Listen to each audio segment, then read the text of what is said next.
This is Jennifer Gonzalez, welcoming you to episode 265 of the Cult of Pedagogy podcast.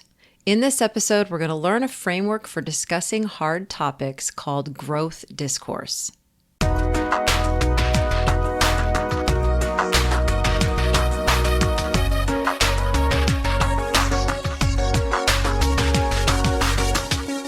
We're living in a time when having a difference of opinion about anything other than pizza toppings is a potential minefield of hurt feelings, emotional outbursts, and severed relationships.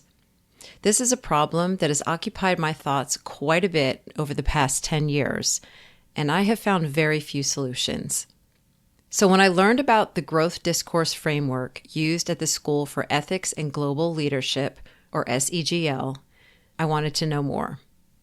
SEGL is a semester-long residential program for high school juniors from across the U.S.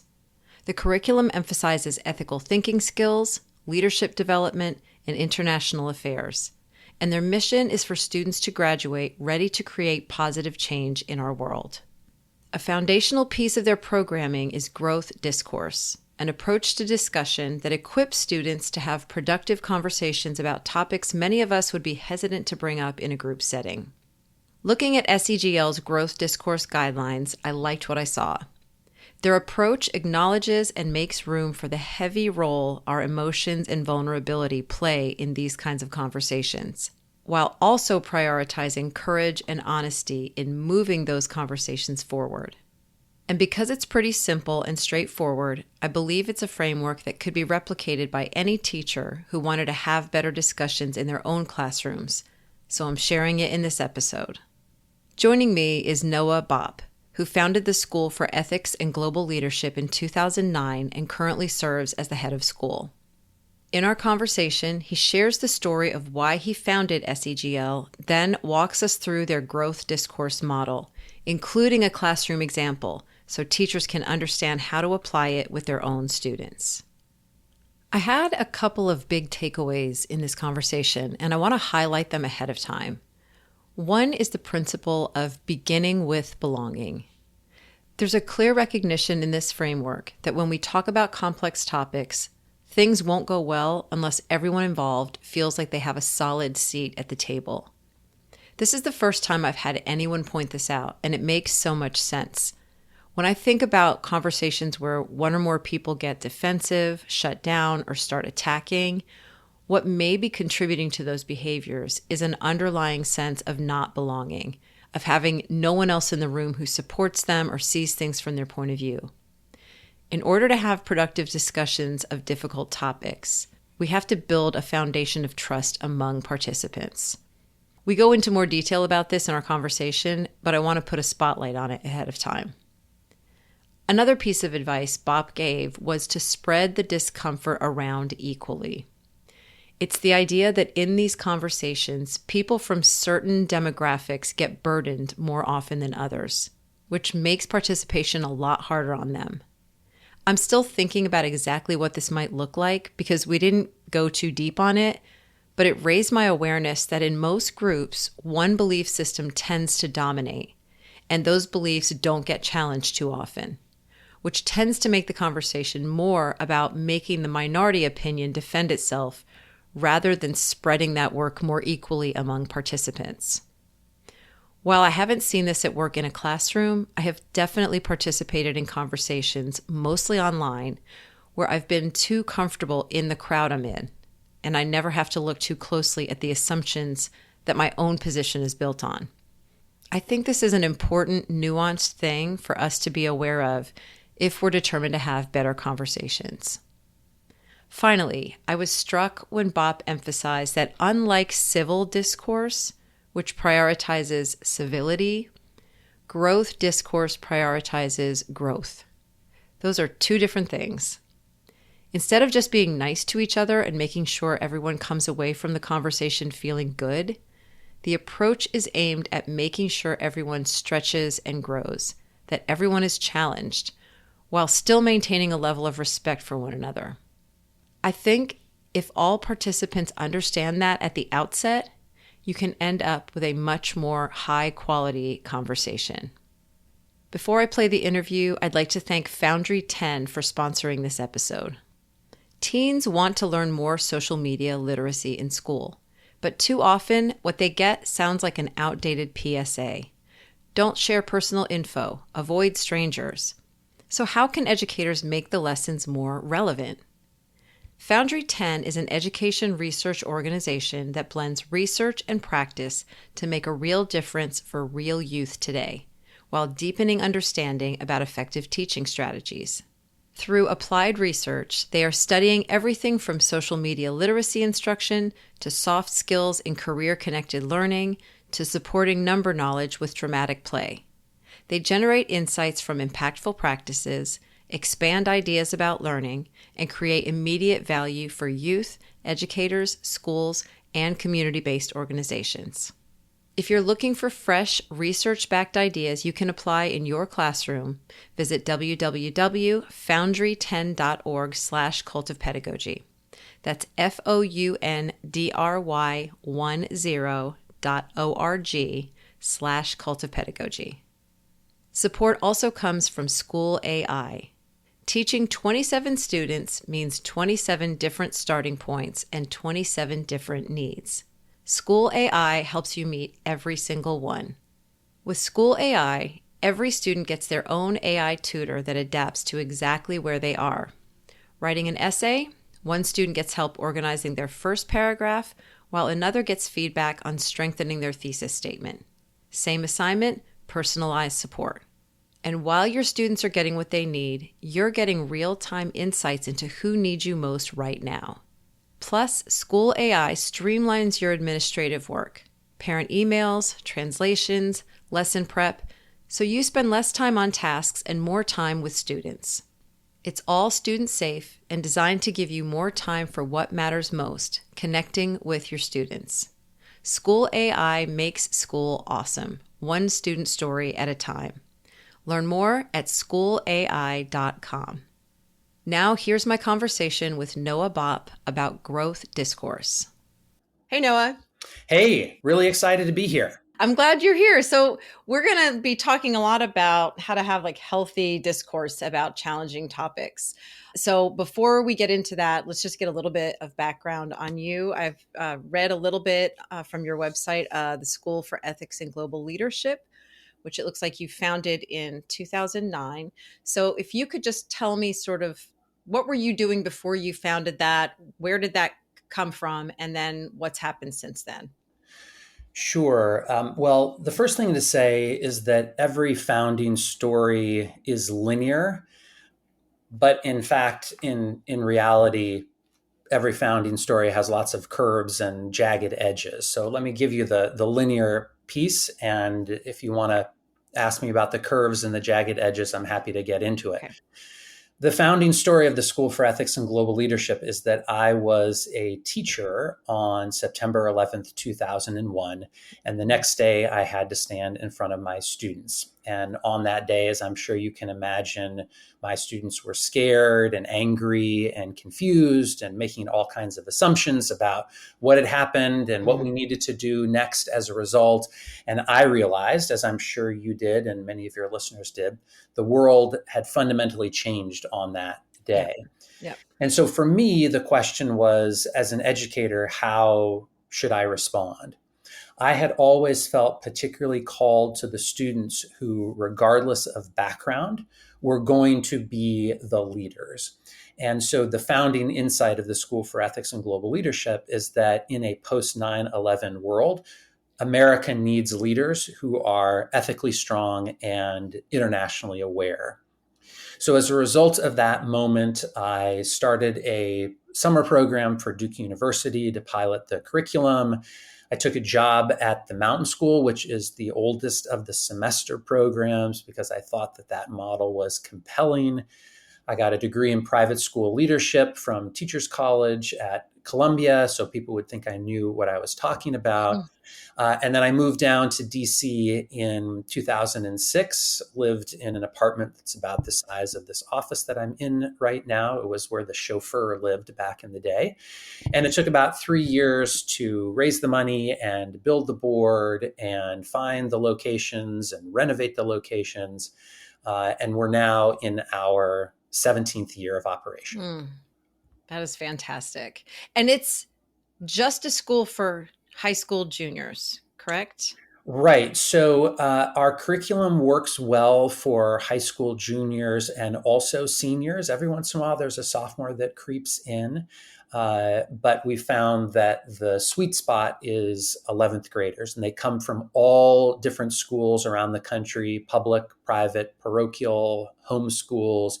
They're all students who, in some way, have made the most of their education. It doesn't mean that they have to get straight A's, but they've made the most of their education. They want to be there.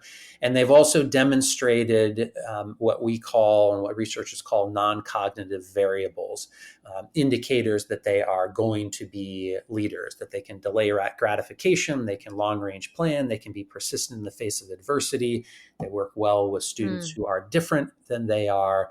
And so they come for their 11th grade fall or spring. We have a summer program too, or their 12th grade fall or spring. We give them all of their regular courses at an honors or AP level, English, history, math, science, foreign language. And then they get this ethics and leadership class, which is case study based and puts them in touch with all these cool leaders on one of our 3 campuses. So students can choose Washington, D.C., where I am right now. They can choose Johannesburg, South Africa. That campus opened in the spring of 2020. Great time to start something new. Or they can choose London, United Kingdom. That campus opened in the fall of 2023. Okay. And so this is what we're going to be talking about today. One of your core practices was what you call growth discourse. That's right. I saw it called something else too. It was another word too, growth dialogue maybe, or you can call it either one, but okay. Officially we call it growth discourse. And growth discourse, you probably haven't heard of that term. You may be more familiar with the term civil discourse. We call it growth discourse in part because we do discourse in a particular way, but also because the motivation for doing it is built into the title, right? So a lot of people are talking about civil discourse these days. But some people are asking, well, why do I need to be civil in a time like this, right? Well, we believe that discourse that helps you grow is essential to our meaningful lives and is also central to a functioning civic ensemble. Calling it growth discourse also shifts mindset, right? So for students, I am about to engage in discourse that may or may not be civil. The point is it's discourse that's going to help me grow. And then also for faculty, for teachers, right? The goal here of the discourse is not just keeping everybody being nice to each other, right? Yeah. Stopping kids from yelling at each other. The goal here is, what can I do to make sure that this dialogue, that this discussion, that this conversation helps students grow? Okay. I want to make sure that I remember to ask this later. And so this might be too early of a time to ask this. And this was not in our planned question. Yeah. But it might come up more later on. But one of the things that has weighed on me for years now, this is the only blog post that I ever published and then unpublished because it got so much pushback, and it was on this topic. It was a guest post written by a high school history teacher, and it was about how to have conversations in class about controversial topics. And he was using the Virginia protests. This is years ago now. It's about 2019 as his topic. And this was right around the same time that Trump was saying good people on both sides. Right. And so the whole concept of both sides having validity was a very, I got a lot of pushback because it was being interpreted, and I could see where they were coming from, that he was saying both sides have validity. And They were saying that is not always the case. We should not give airtime and validity to bad people. And so I've been really hung up on where the line is in that and how you navigate that. And it also brings to mind this question of, does your program attract people that actually have polar viewpoints, or do they tend to all kind of be on the same side of issues? Right. So this is such a great question, and let me dig into it in a few different ways and also acknowledge that I don't have all of the answers here. Yeah. I'm sharing this, and when I give presentations to teachers, I'll take our growth discourse model and I'll print it out.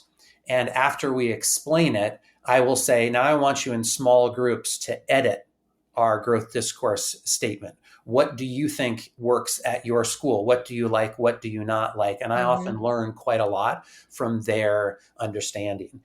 So the first thing I would do is give you a bit of an analogy. I don't know if you're a bowler or if you've ever gone I bowling. have bowled, yes. Okay. So when I bowl, I'm not very good. Same. And so if I'm going to try and knock the most pins down, I try to aim my ball right down the center, right? I just want to go right down the center. It has the least chance of ending up in the gutter, right? Yeah. But I don't bowl a whole lot of strikes. If you look at an experienced bowler, what do they do to knock all of those pins down? They got to curve it, right? They put some spin on it, and that ball gets dangerously close to the gutter, but it actually has the best chance of knocking all those pins down. So think of those pins as truth, right? We're all trying to aim at truth. If we stay right in the middle, we have less of a chance of knocking all those pins down. But if we try to curve it, yeah, we might get closer to truth. Are there some risks? Absolutely. So that's one answer to the question. The other answer to the question is to try and help people see a distinction between being nonpartisan, and SEGL is nonpartisan, and being neutral. SEGL is not a neutral institution, right? We don't say the Holocaust, good or bad, you decide, right? Okay. We don't say in our science classrooms, climate change, is that real or is it not real? What we do say is when there is a topic where reasonable people, powerful people, educated people, well-known people are disagreeing, we as teachers remain nonpartisan. Okay. So just as an example, let's imagine that we're talking about Trump's immigration policy. A lot of people have very, very strong feelings about that. That is a policy that, although you and I may have some disagreements, out in the world, outside my window, right? I'm sitting here just a few blocks from the White House. There is real disagreement. And so on those issues, what we choose to do is give our students critical thinking skills so that they can evaluate arguments and then bring in people who represent the best possible arguments on those different sides and say, where do you stand? And ultimately, you've heard this before. What we're trying to do is we're trying to teach students how to think and not what to think. If we err on the side of teaching students what to think, which is so easy to do and it's so understandable, but what we do is we shortcut the critical thinking process and we make that kid susceptible to the next demagogue who comes along. And in case you haven't noticed, there are a lot of demagogues in this world right now. So for me, here's another thing that I often say: the most socially just thing you can do is to help a child think for herself. Okay. So anyway, those are a few answers to that question. Okay. There are some other answers that will come when we get into the growth discourse model. So if I can just move to that. Yes. The very first piece of growth discourse is to begin with belonging, to make sure that every student knows and believes she, he, they belong here at the School for Ethics and Global Leadership. Some of that is asserting it, but some of that is the work that we are doing to bring a variety of voices to the table in terms of our student body, and also have those voices represented experience-wise in our faculty.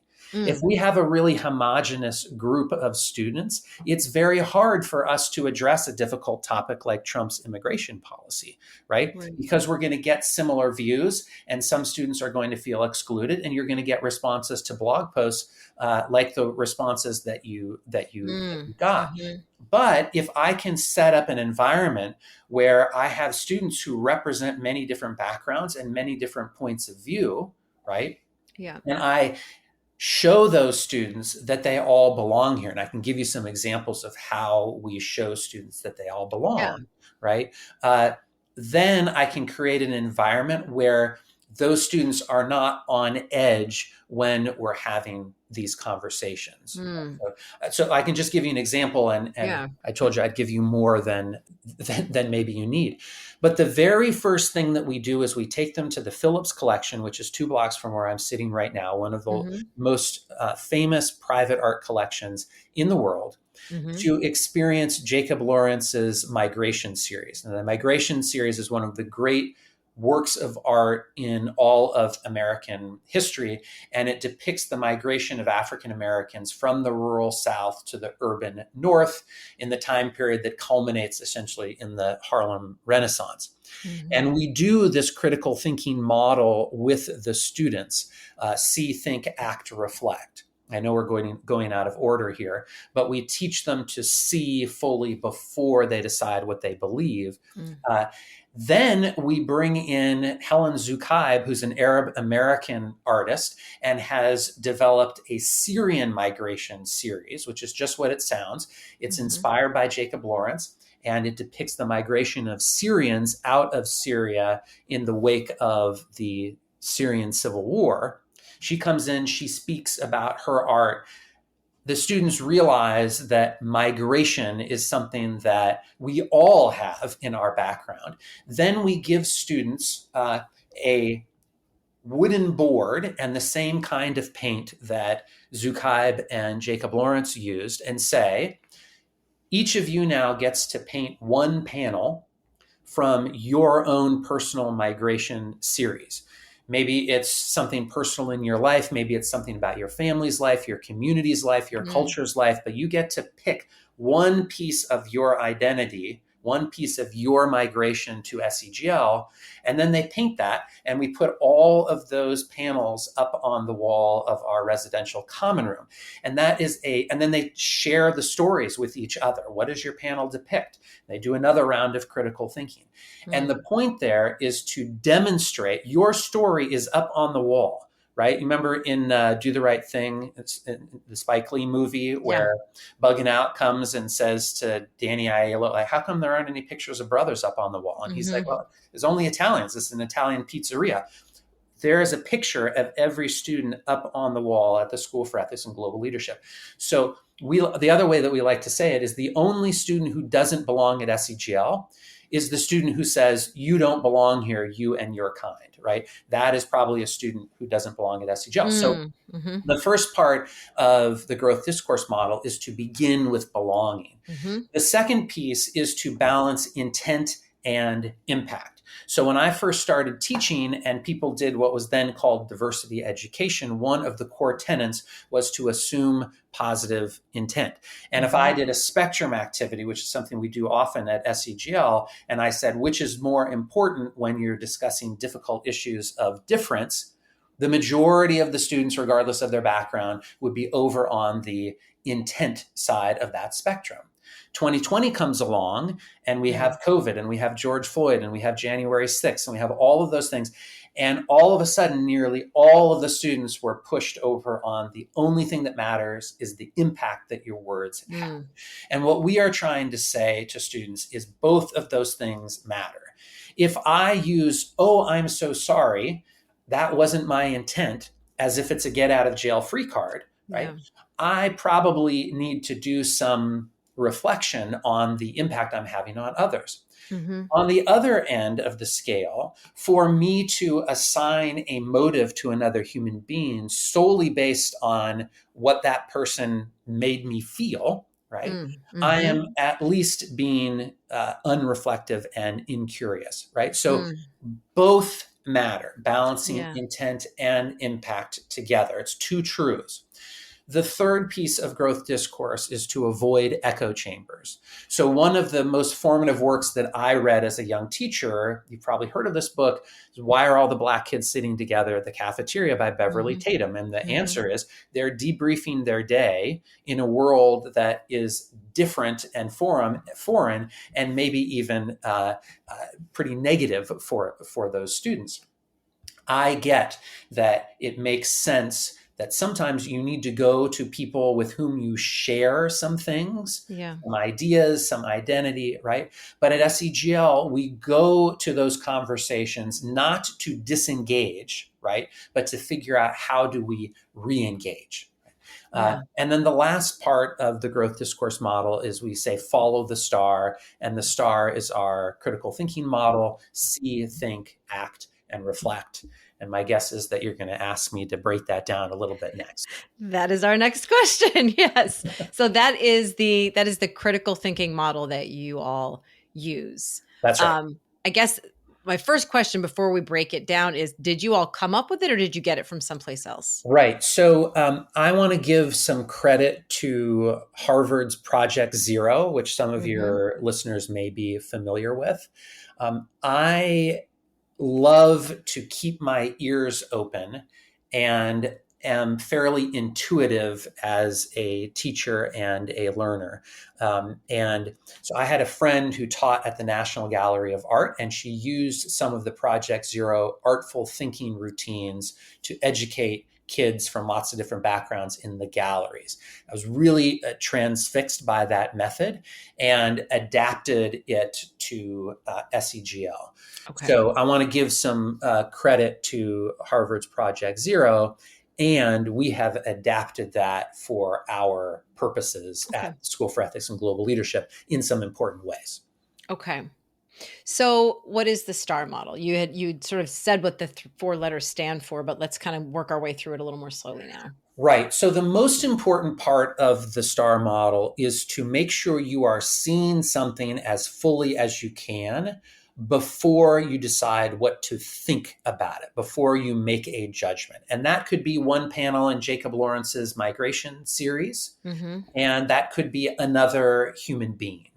Now, I'm going to anticipate a challenge that a lot of folks have to that, which is I live in a world where if a police officer comes up to my car, I don't have time to see that police officer fully before I make a judgment. Mm-hmm. I get that. I understand, right? Right. But remember that the founding principle at SEGL is to begin with belonging, right? We are not police officers come to take you away or to threaten your Mm-hmm. well-being. We're a Mm-hmm. welcoming environment where you can take those defensive fists that people have built up over the last few years in particular, and you can bring them down. Take time to take a deep breath, to see whatever we're putting in front of you, to see the people that you're experiencing this semester with Okay. as fully as you can. So that's the first piece. And there are different questions that make for a good see, right? So there's the essential questions: what can I see? What can I understand before I judge? Mm-hmm. Another question is, what do the experts say? There are a lot of kids these days who, if they're trying to figure out, do I go to the restaurant? They'll crowdsource it. They'll go to Yelp and they'll figure out, what do thousands of people with a little bit of bias toward people who had a bad experience think about this particular restaurant? Mm-hmm. You and I might go to the Washington Post's restaurant critic and figure out what he thinks, right? Mm-hmm. One of those responses is not necessarily better than the other, but asking, what do people who have devoted their life to this topic have to say about this, we think is an important part of the C. Another part of the C is what voices are missing from this conversation, right? So we might be talking about, again, Trump's immigration policy. Have we heard from an undocumented student or an undocumented voice, right? Have we heard from somebody who is negatively affected by an influx of immigration in hospitals or in schools? Do we have all of the voices at the table? What's missing? How can we find those voices before we decide what we think? So the thinking can be difficult. That's the next stage, right? A lot of students want to stay in analysis mode, and they're a little bit afraid of reaching a conclusion. But ultimately, and particularly as a leader, you do have to decide, what do I think about this situation? Is it good? Is it bad? Is it right? Is it wrong? Is it black? Is it white? Do I like chocolate ice cream or vanilla ice cream or strawberry ice cream? Once you decide what you think, and this is a major addition that we made to the Project Zero curriculum, as leaders, we have to decide what to do, how to act. And I can give you some examples of that if you would like. But we have to decide, do we vote for or do we vote against? Do we cheat on the test? Do we not cheat on the test? Do we lie to protect our friend, or do we tell the truth? We have to act in the world. The act is usually the quickest piece of this. This is what I'm going to do as the leader. That leads to the last piece, which is the reflective piece, right? We want to reflect on what we just did. Did we like it? Did we not like it? What was the response that we got? What might we do next time? The beauty of this model is that that R in the star becomes part of the next S. It becomes part of the next C the next time that we face a similar situation. Okay. The best learning happens when we are engaged in reflective, deliberate practice. And that R ensures that students are continually iterating not only their critical thinking, but the actions that flow from their critical thinking. Hey there, this is Jen interrupting for just a second to ask you a question. How often do your students make errors in spelling, mechanics, or usage, even though they've been taught the rules for years? When teachers see these mistakes come up in student work, many are tempted to get back to basics and teach everyone the concepts again. But that's not a good use of your time, and it forces too many students to sit through instruction they simply don't need. What's more effective is to teach these conventions in the context of meaningful writing, giving each student the exact instruction they need. But that kind of precise differentiation takes a lot of time. I've created a collection of products that I think provide a great solution to this problem. I call them grammar gap fillers. A grammar gap filler is a small, powerful package of materials that teach a single spelling, grammar, or usage rule. Gap fillers are designed to let students review just the skills they need on their own and then get back to writing. When you notice a student making a particular error, simply assign that student the right gap filler and you're done. Each gap filler includes a short video that reviews a single concept in clear, simple language, offering mnemonic devices so students can remember the rule later, plus 4 review questions at the end of the video. A 10-question self-check that allows students to quiz themselves on the concept they just learned, then check their answers independently.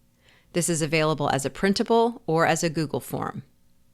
And a 1-page cheat sheet, giving a quick overview of the concept which students can keep in their notebooks for future reference. There are 24 gap fillers covering everything from the difference between your and your, subject-verb agreement, run-ons and comma splices, and possessive versus plural nouns. To explore all the grammar gap fillers, head over to cultivepedagogy.com/grammar. So, see, think, act, and reflect. That's the STAR. You got it. Model. Okay. So this is what you have agreed to do with me. Is you all had sent me kind of a sample lesson plan. Yes. On the Emancipation Memorial in Washington, D.C., which I spent a lot of time on Google Maps looking at it because I lived in D.C. for 4 years and I was like, how come I don't know where this is? And yes. So now I know what the neighborhood is and everything. And so I got it now. So what we were going to do is kind of walk through this lesson, which follows the STAR model. Right. Yes. Okay. Yes. So I'm going to actually just click on it right now and open it up so that So if you could, let's just give us a quick overview. What is the Emancipation Memorial? So people have sort of an image in their mind. If anybody's listening, they want to Google it. It's in Lincoln Park, Washington, D.C., and then you'll see it. But tell us Yes. what that is. So let me start by why we go there, and then I'll tell you what it Yeah. is, and then Okay. happy to talk about the lessons. But I think that this is worth noting that several years ago, I had a student who was a conspiracy theorist. Okay. And most of our listeners would probably dispute some of the conspiracies that he asserted. And Mm-hmm. I used to meet with him once a week at lunch to ask him some Socratic questions, to watch some of the videos that he would say, to hear some of the arguments that he would Mm-hmm. make. And over the course of those lunches, great kid doing amazing things in the world, right? But over the course of those lunches, I realized that we did not have a common understanding of how to evaluate something. Mm. And so this child actually doesn't know this, but the child was responsible for altering all of SEGL's curriculum. And in fact, our first week of the semester, we now postpone classes and do something called Critical Thinking Week to help students get a common foundation of critical thinking. Again, we're not telling them what to think, but to help them understand how to think, how to approach these difficult topics. So Okay. that's a bit of the why Mm-hmm. for the STAR method, for Critical Thinking Week, and for this exercise. Now, what is the Emancipation Memorial? So the Emancipation Memorial is a statue that sits in the middle of Lincoln Park, about 12 blocks east of the US Capitol, in this beautiful, bucolic setting. There are parents pushing kids in strollers. There are people throwing frisbees to their dogs. These days, there are National Guards people who are picking up trash. It's a very bucolic and also Mm-hmm. DC setting. Um, and the Emancipation Memorial, dedicated in 1876, so we're about to come up on the 150th anniversary. Mm-hmm. At the dedication, a number of dignitaries whose names you would recognize, none greater than Frederick Douglass, who was the one who dedicated this memorial. If you were to look at this memorial, you would see that it's made of bronze. It's up on a pedestal. Maybe if you jump up, you could touch the bottom of it. That Mm-hmm. there are two figures in this Emancipation Memorial. One appears to be on a knee and looking up, and is clearly an enslaved or formerly enslaved person. And Mm-hmm. the second is Abraham Lincoln, who is standing fully erect with his arm straight out in front of him over the head of the first figure that I mentioned. This is a statue that in the spring of 2020 was almost torn down by protesters. We have been going there since 2018 or 2019, and it is still standing. But the fact that in 2020 it was front page news in the Washington Post Mm. heightens the interest for our students. Okay. So I'm assuming that the conversation about it, if you've been doing this sort of lesson with it since pre 2020, I'm assuming the conversation got richer and more complex over the Indeed, years. richer Okay. and more complex. So the exercise has remained the same. And one way that you know as a teacher that you've got something good is if it withstands the winds of change. And sometimes we Yeah. adjust the sails a little bit, but this is a lesson that has become a signature for us. So it begins by walking the students the 12 blocks from our dormitory, which Mm-hmm. is right across the street from the Supreme Court and the Folger Shakespeare Library and the Mm. Library of Congress in Washington, D.C. And if it's in the fall, it's a beautiful fall day. The leaves are Mm-hmm. starting to turn, and the students walk into this park and they see all the folks that I just mentioned to you. And then they see off in the distance that there is some sort of a sculpture, some sort of a statue. Mm-hmm. And we stop on the backside.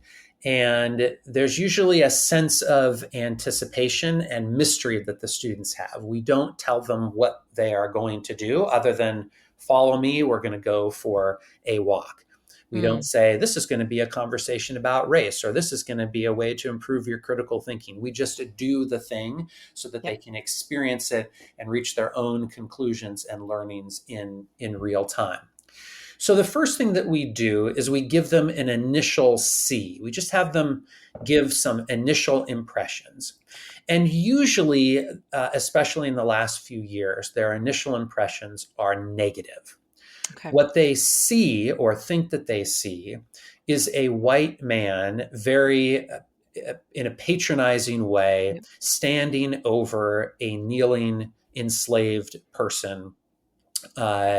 And all of these images from the last few years come into their mind. They might depict the statue as bigoted on one hand, old-fashioned on the other, somewhere in between that spectrum.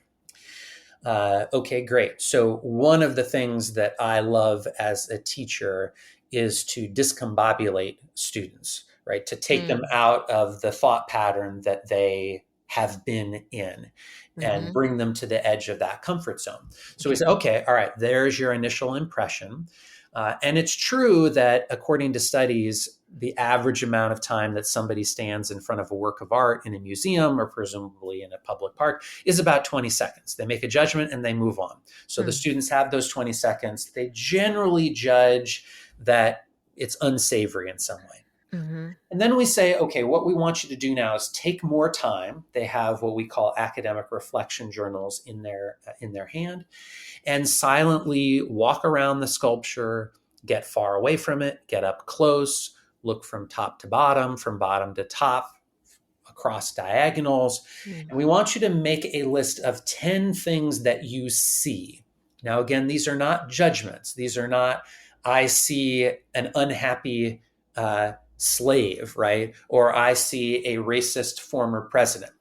They're looking for little bits of data that they can interpret later, right? But right now they're looking for, I see Lincoln, right? Right. Pretty easy that it's Lincoln. He has a beard.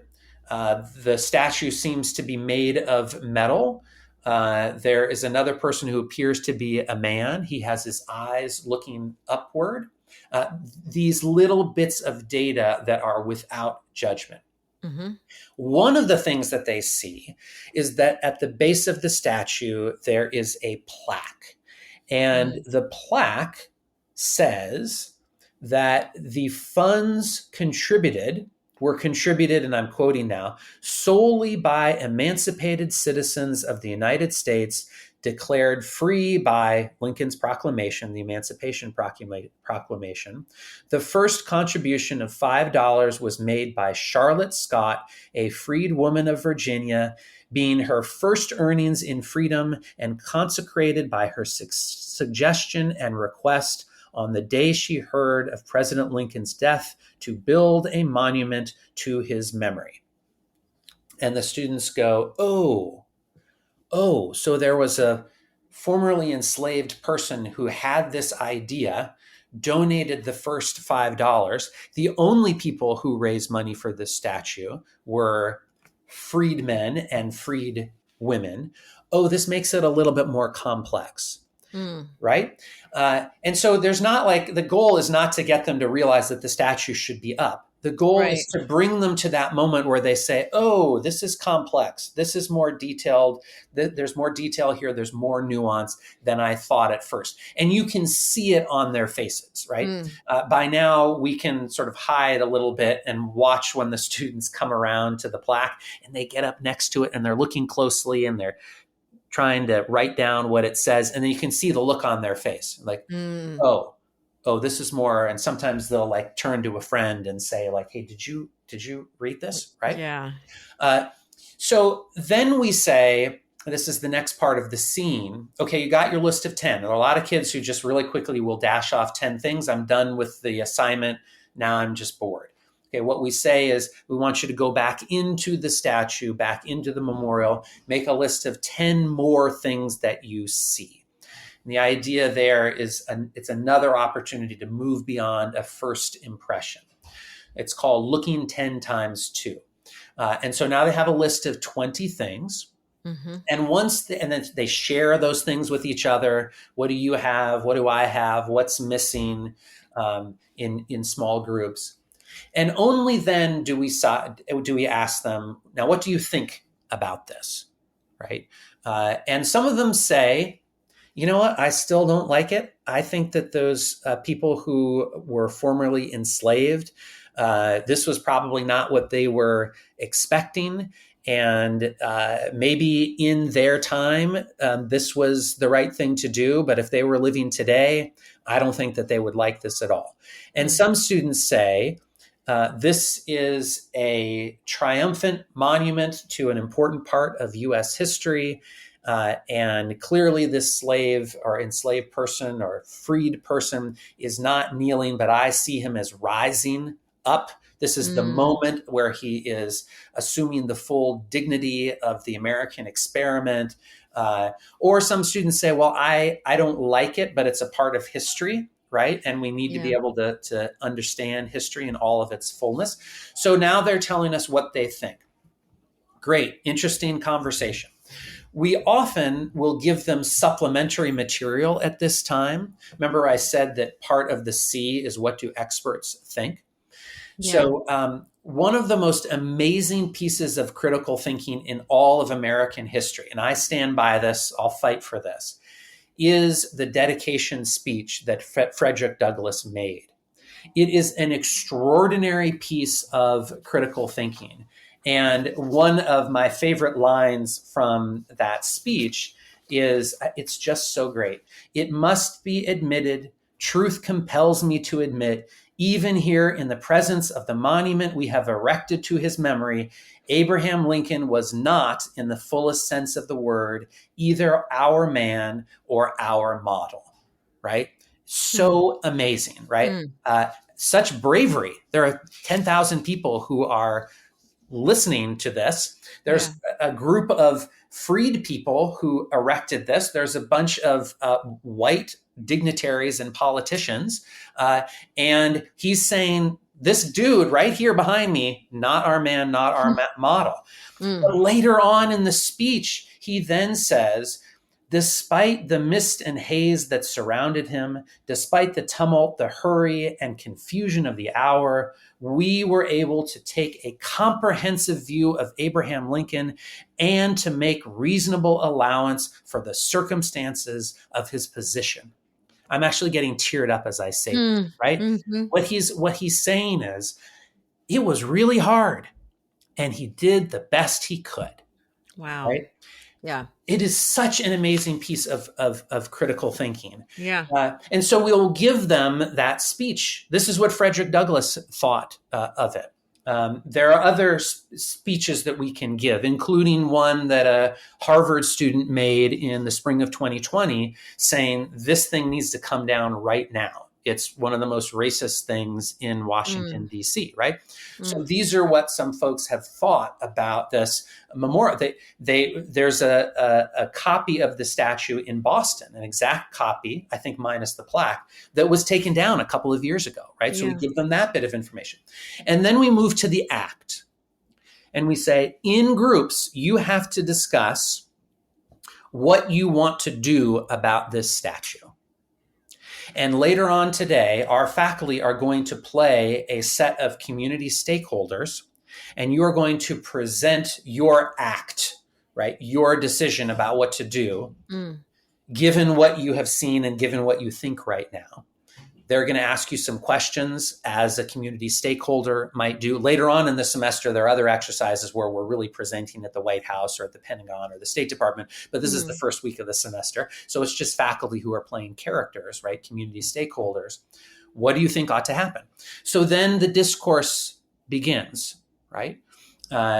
They are beginning with belonging. They are balancing intent and impact. They are avoiding echo chambers. And most importantly, they are following the star.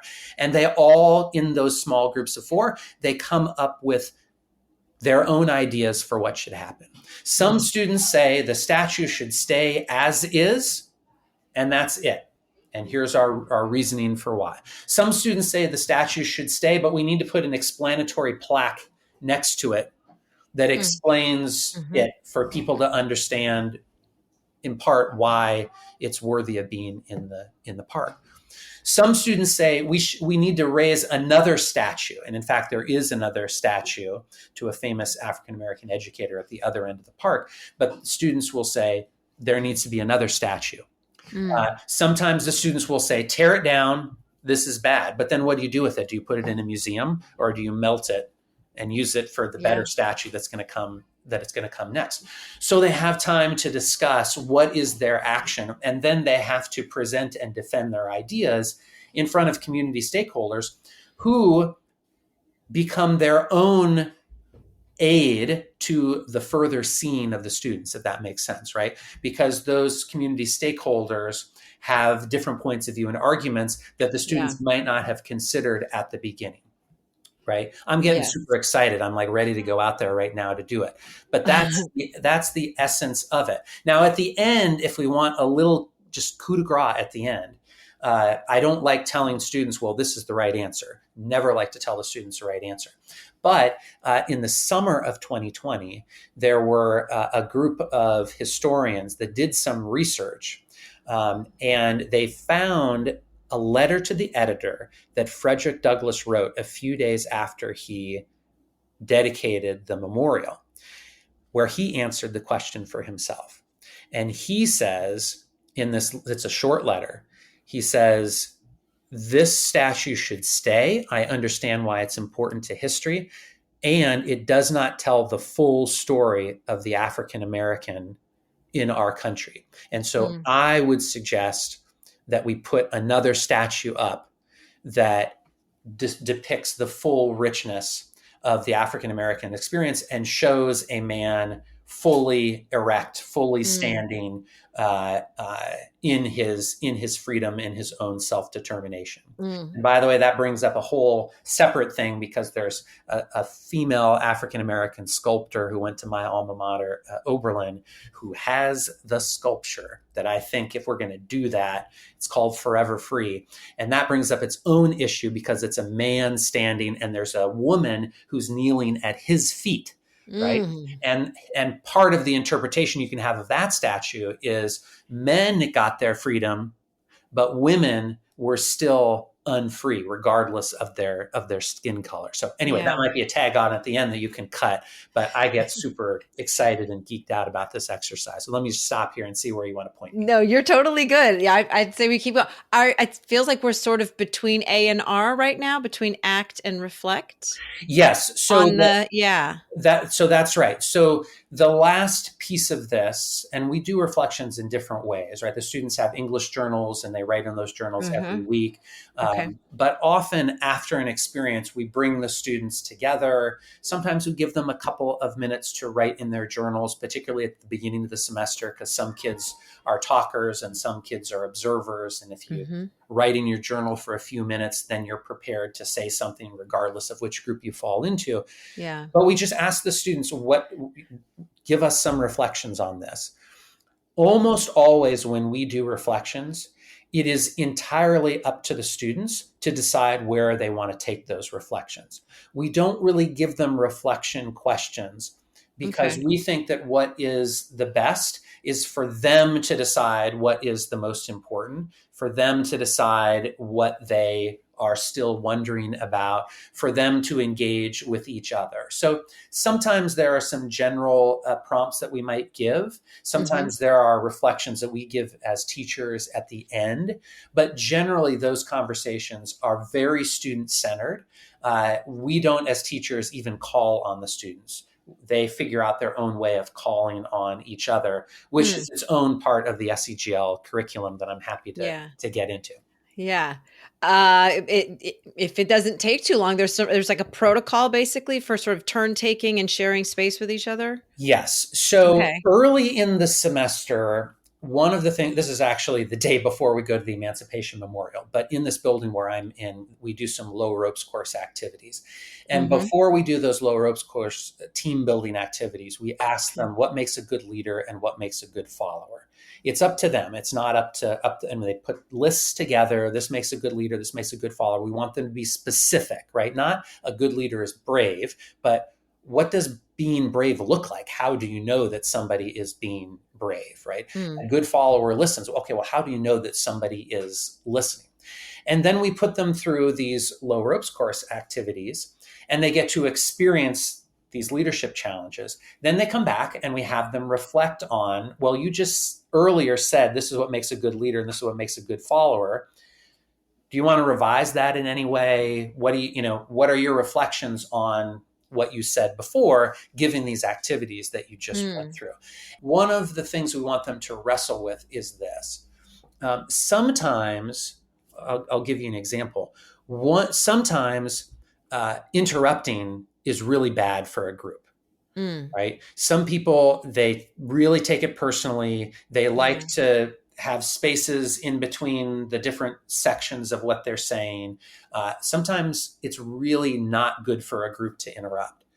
Other times, interrupting is great.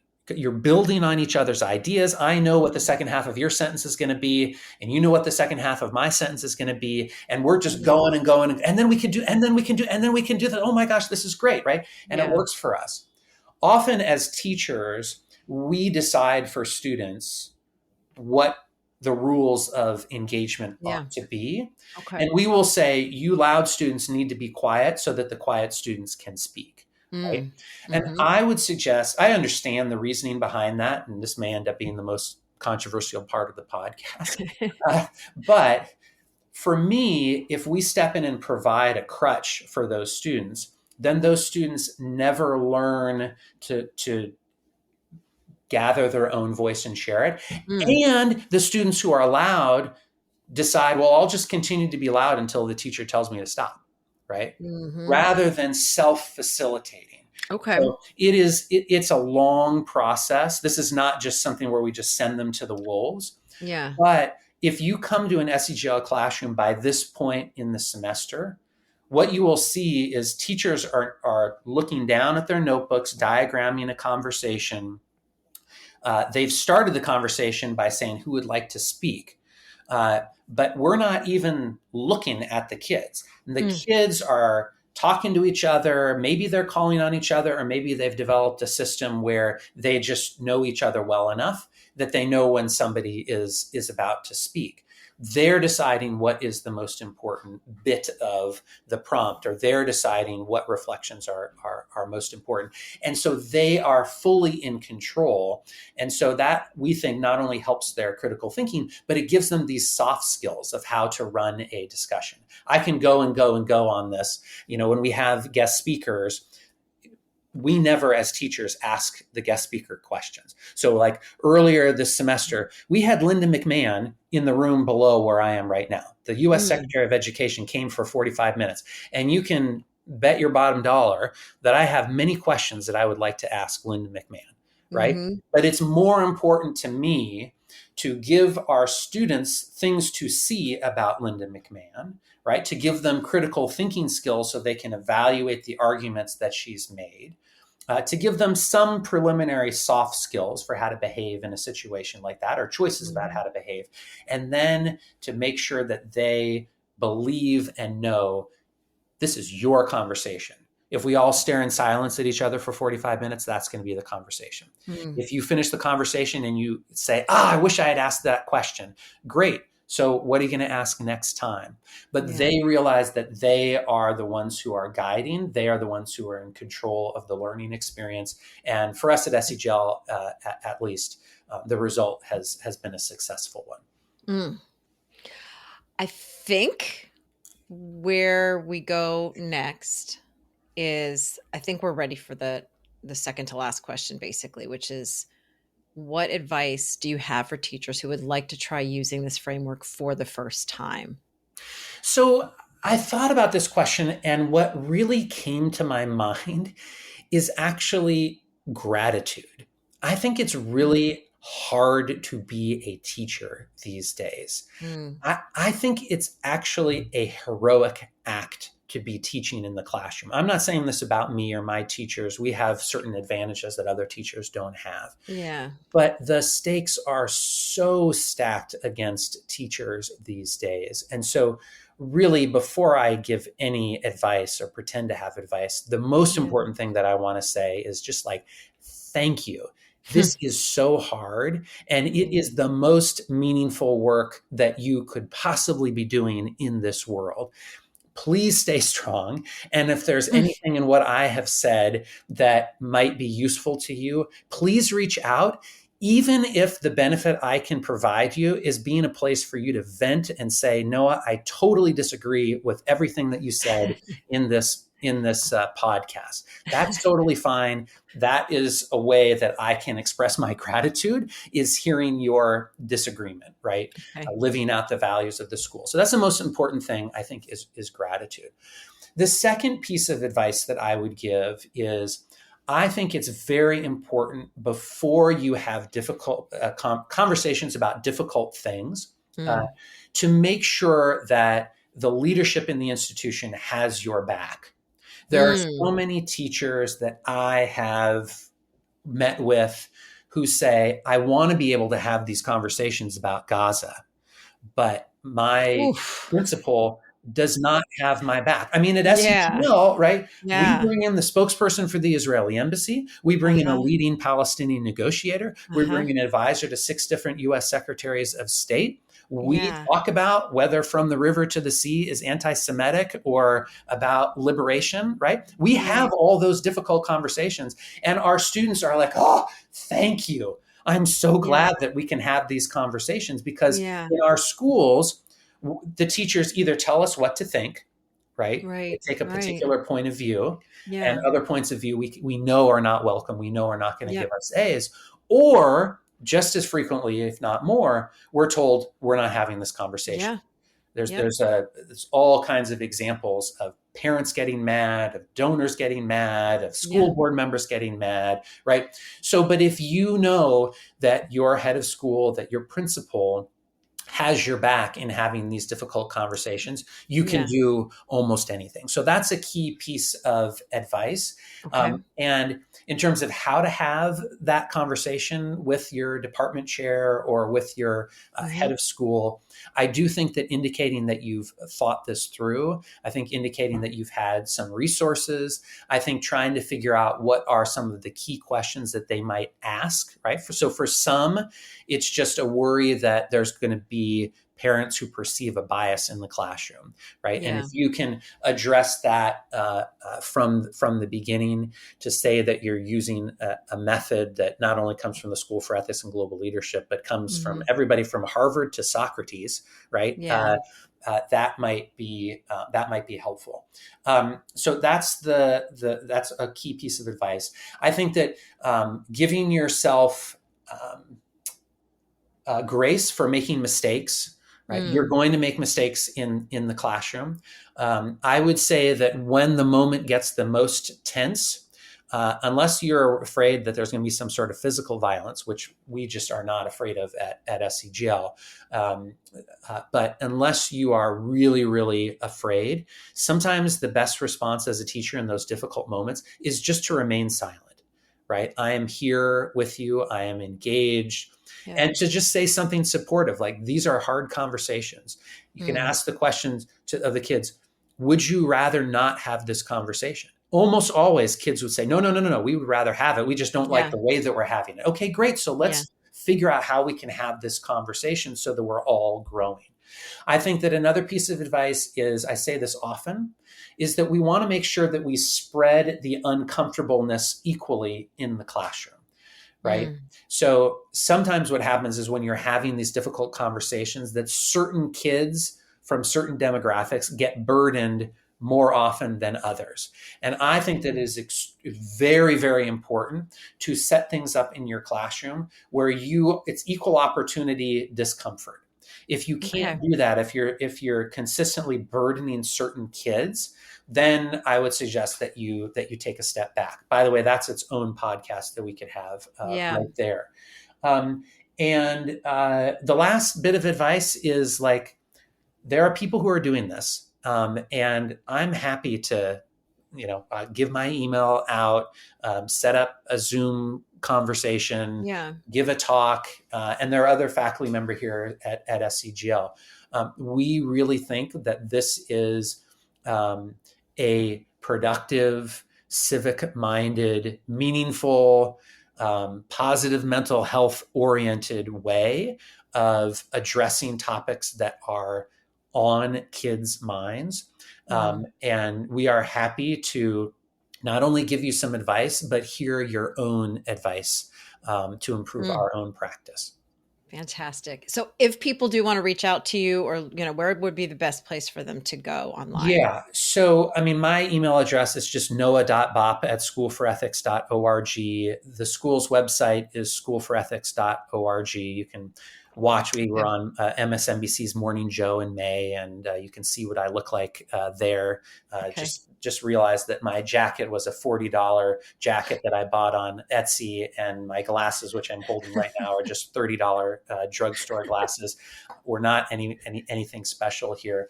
And if you forget my email address, the contact page, most of those emails, you say the topic that you're interested in, most of those come to my inbox anyway.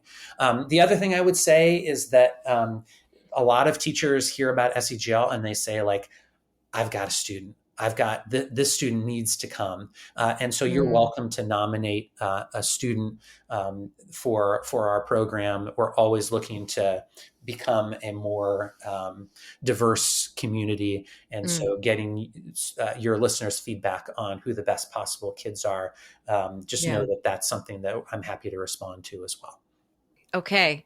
I've got one last question that was unplanned, but I feel like I am weighed down with this question so just constantly now. I've gotten to the point where I've unplugged from the news, I've unplugged from social media because the level of discourse is so nasty that it's making me lose faith in humanity. So, this is one of the reasons why this topic was so interesting to me. So, I guess my question is, do you feel optimistic that we as a species can pull ourselves out of this time?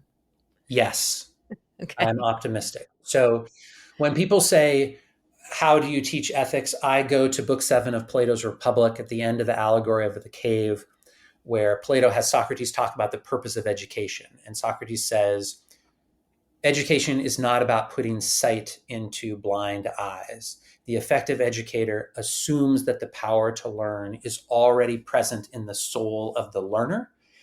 And that means that the goal of the educator is to give the learner places to look and questions to ask. I have enormous faith that if we can give students places to look, the current challenges that face our world, questions to ask, which are the classic ethical questions that Mm, cross culture and time and age mm, and language, right? mhm. That the goodness that is already present in the learner will be uncovered, right? Socrates also likes to say that Yeah. we're like midwives, right? Helping Mm, students give birth to their own ideas. So for me, I have a fundamental belief in the goodness of every human being. Maybe that's naive, but it sure helps me as a teacher, and it sure helps me these days. We have a yeah. guest speaker who was the only American to stay behind in the Rwandan genocide. His name is Carl Wilkins. He's extraordinary, right? But there's anybody who can feel cynical about human nature, right? It's Carl. And the first thing is that he has this famous thing that he says, which is inside each one of us, there is such a potential for good and there is such a potential for evil, right? And as Mm, teachers, we have the ability to cultivate the potential for good.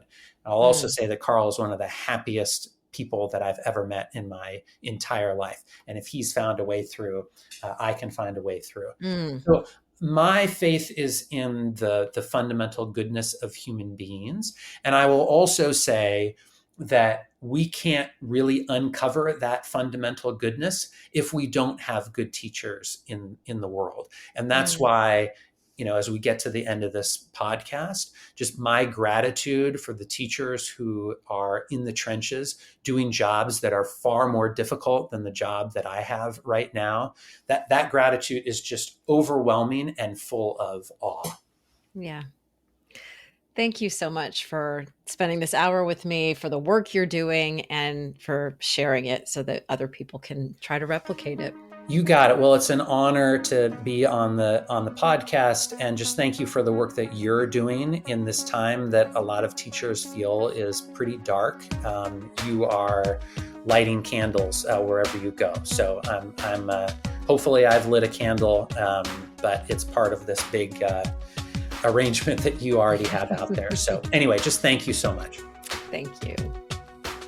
To read a full transcript of this conversation and find links to SEGL, their growth discourse guidelines, and the sample lesson plan we talked about here, visit cultofpedagogy.com, click podcast, and choose episode 265. To get a regular email from me about my newest blog posts, podcast episodes, courses, products, and speaking services, sign up for my mailing list at cultofpedagogy.com/subscribe. Thanks so much for listening, and have a great day.